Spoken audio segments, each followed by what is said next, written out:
စက်တင်ဘာလ26ရက်နေ့ရဲ့ညတခေါင်ရအချိန်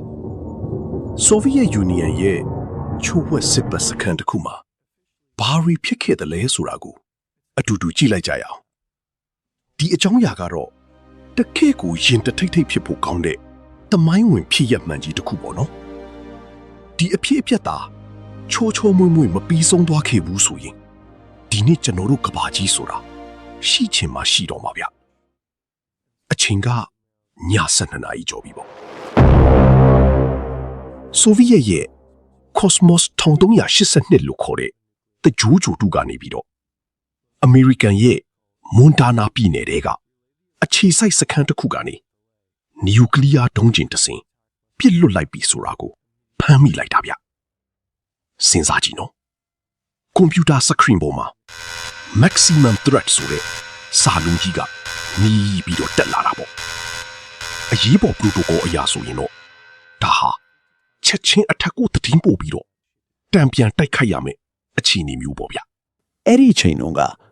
အမေရိကန်နဲ့ဆိုဗီယက်ချမ်းမှာစစ်အေးတိုက်ပွဲကအရှိန်ဟုန်အပြင်းဆုံးဖြစ်နေတဲ့အချိန်ဗျဘယ်လောက်တောင်အခြေအနေတင်းမာနေသလဲဆိုရင်နှစ်ဖက်စလုံးမှာရှိတဲ့နျူကလ িয়ার ထိပ်ဖူးတွေကနာဂါဆာကီကိုကျဲချခဲ့တဲ့အနုမြူပုံထက်အစ90မကပိုပြင်းတာတွေထောင်နဲ့ချီပြီးအစင်သင့်ဖြစ်နေတာပေါ့ဒါတွေကိုသာအကုန်ပြစ်လိုက်ရင်လူသားမျိုးနွယ်ဆိုတာကဘာပေါ်မှာအစအနတော့ကြံမှာမဟုတ်ဘူးဗျ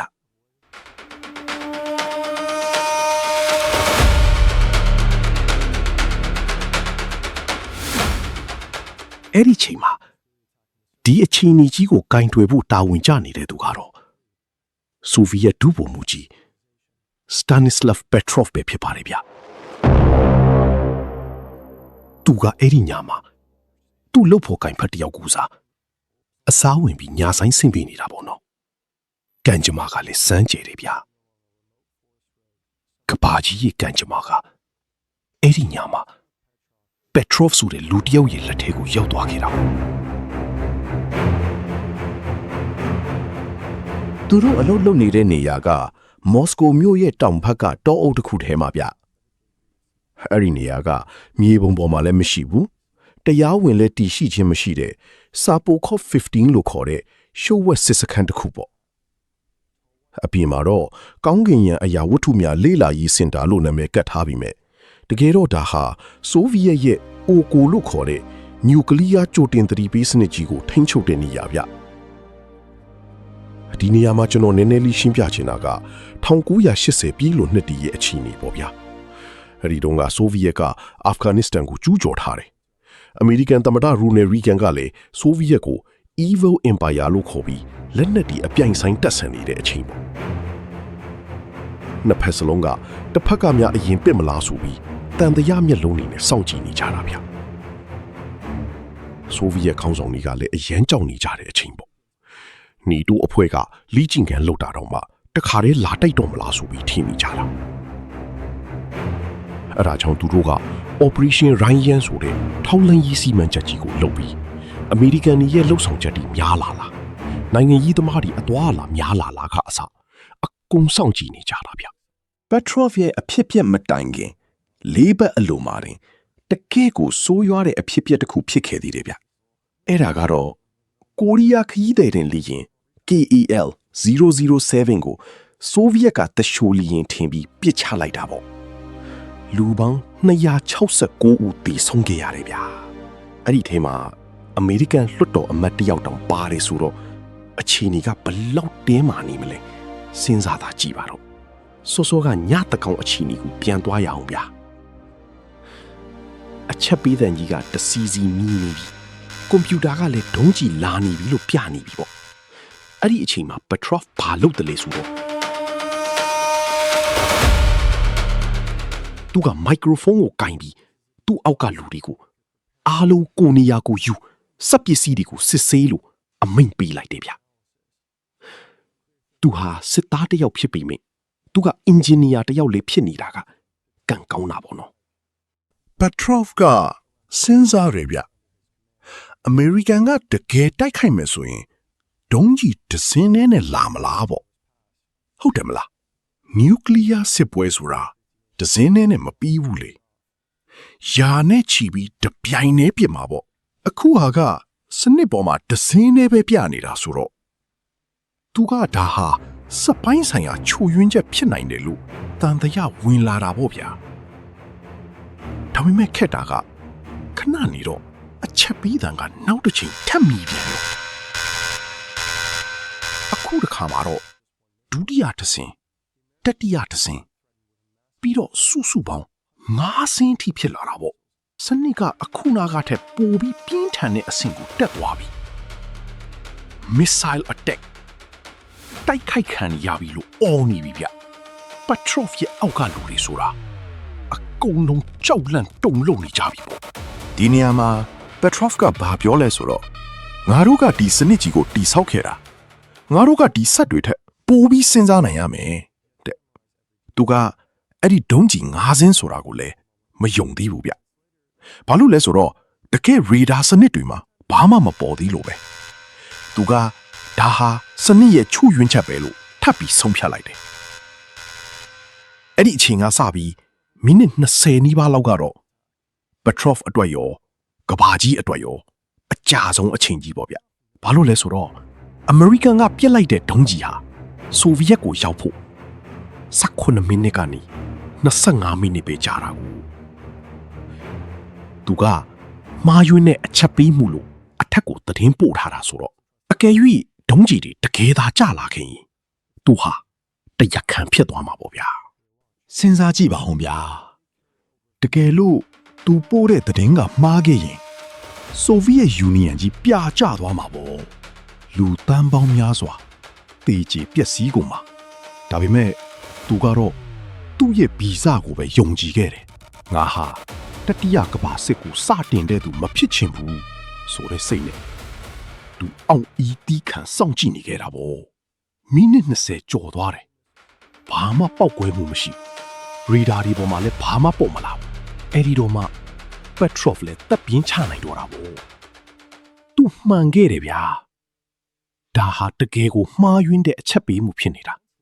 ကဘာကြီးဟာနျူကလ িয়ার မီးပင်လေတွေကနေတီးလေးလွတ်မြောက်သွားခဲ့တာပေါ့နော်နောက်ပိုင်းစုံစမ်းစစ်ဆေးကြည့်တော့မှဘာဖြစ်တာလဲဆိုတော့အံ့ဩဖို့ကောင်းတယ်ဗျကောင်းကင်ရံကတိမ်တိုက်တွေပေါ်ကိုနေရောင်ကြီးကြားရောက်ပုံကအမေရိကန်ဒုံးကြီးအခြေစိုက်စခန်းကနေဒုံးကြီးပစ်လွတ်လိုက်တဲ့အပူချိန်နဲ့သွားတူနေတာပေါ့ဆိုဗီယက်ရဲ့ဂျိုတုတ်ကအဲ့ဒီနေရောင်ပြန်တာကိုဒုံးကြီးလို့မှားပြီးဖမ်းမိခဲ့တာတကယ်ကိုမထင်မှတ်ထားတဲ့တိုက်ဆိုင်မှုကြီးပေါ့နော်ဒီလောက်ကြီးမားတဲ့အလုပ်ကိုလုပ်ခဲ့ပေမယ့် Petrov မှာစုလက်တွေဂုံပြုံးမှုတွေမရခဲ့ဘူးဗျအထက်လူကြီးတွေကသူ့ကိုမှတ်တမ်းစာအုပ်ထဲမှာစနစ်တကျမရေးထားဘူးဆိုပြီးတော့အပြစ်တင်ကြသေးတာတကယ်တော့ဆိုဗီယက်စစ်တပ်ကသူတို့ရဲ့စနစ်ကြီးချုပ်ယွင်းနေတာကိုကဘာတိမှာကြောက်လို့ဖုံးပြချင်တာလေးပါတာပေါ့နော်နောက်ပိုင်းမှာ Petrov ဟာစစ်တပ်ကနေအနားယူခဲ့ရတယ်အနားယူတော့လေစင်းစင်းရဲရဲပါပဲသူ့ရဲ့ဇနီးတဲ့နေမကောင်းဖြစ်တော့လေသူကိုယ်တိုင်ပဲအနီးကပ်ပြုစုခဲ့ရတာ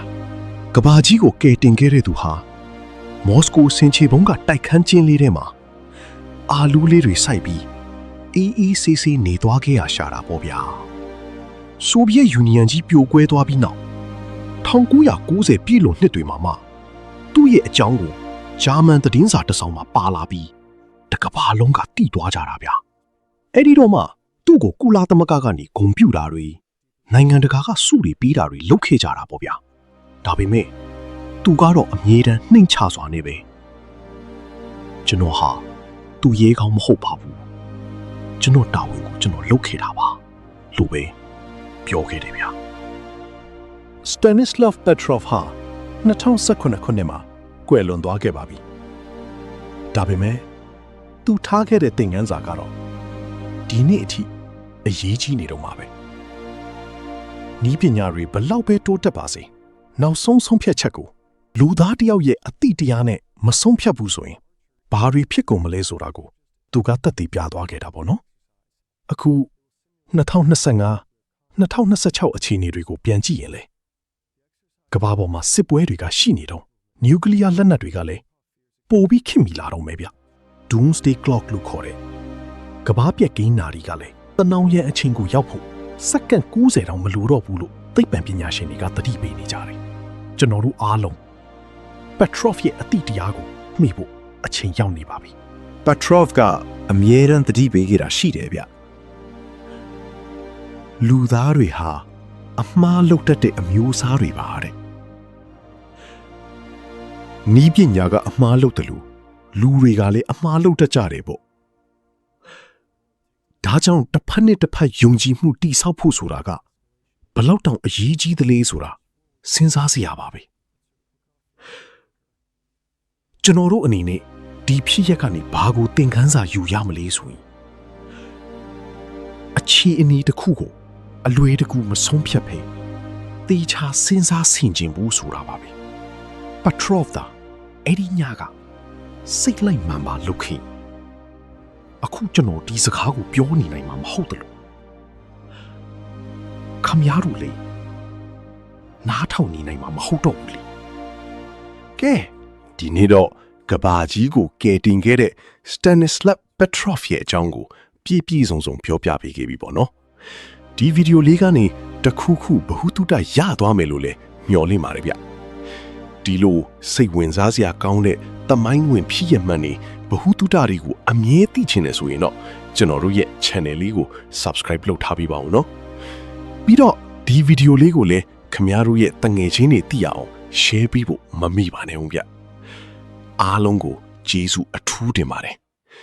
နောက်ထပ်ဗီဒီယိုဒီမှာပြန်တွေ့ကြမယ်နော်အားလုံးအဆင်ပြေကြပါစေ